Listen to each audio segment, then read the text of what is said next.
घर में इमरजेंसी क्यों नाफिज हुई, जानने के लिए पूरी वीडियो देखें। घर भर में हलचल मची हुई थी, जैसे इमरजेंसी नाफिज हो गई हो। घर का हर फर्द परेशान इधर उधर दौड़ रहा था। तमाम घर वाले एक ही चीज ढूंढ रहे थे, दादी जान का चश्मा। भूलने की बीमारी की वजह से दादी जान अक्सर चीजें रखकर भूल जाती थी। तिलावत किए बगैर दादी जान को बेचैनी हो रही थी। मेज पर चश्मा रखा था, लेकिन सुबह गायब था। पूरे घर की तलाशी शुरू हो गई। सब लोग सिर्फ दादी के चश्मे की तलाश में थे।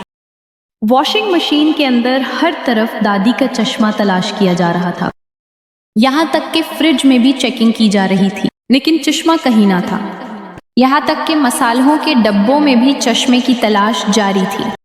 परेशानी में दादी जान का ब्लड प्रेशर बढ़ गया था, से दादी की तबीयत खराब हो रही थी।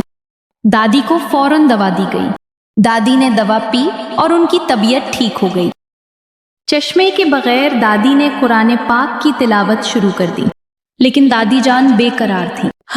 सब लोग थक हार कर बैठ गए थे, लेकिन तलाश जारी रखे हुए थे। दादी बेचैनी में बाहर घूम रही थी और दुआ कर रही थी, चश्मा मिल जाए।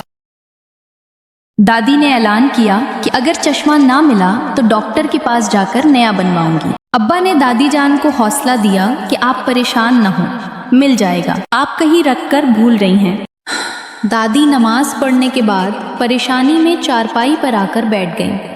दादी को सोच आई कि कहीं पानदान में तो नहीं रखा। दादी ने सोचा कि मुझे पानदान में देखना चाहिए कि चश्मा कहीं यहाँ तो नहीं रखा हुआ। दादी ने पानदान खोला तो चश्मा पानदान में पड़ा था। दादी ने चश्मा निकालकर लगा लिया और पूरे घर में खबर फैल गई। अब्बा ने हंसते हुए कहा, बच्चा बगल में, ढंडोरा शहर में।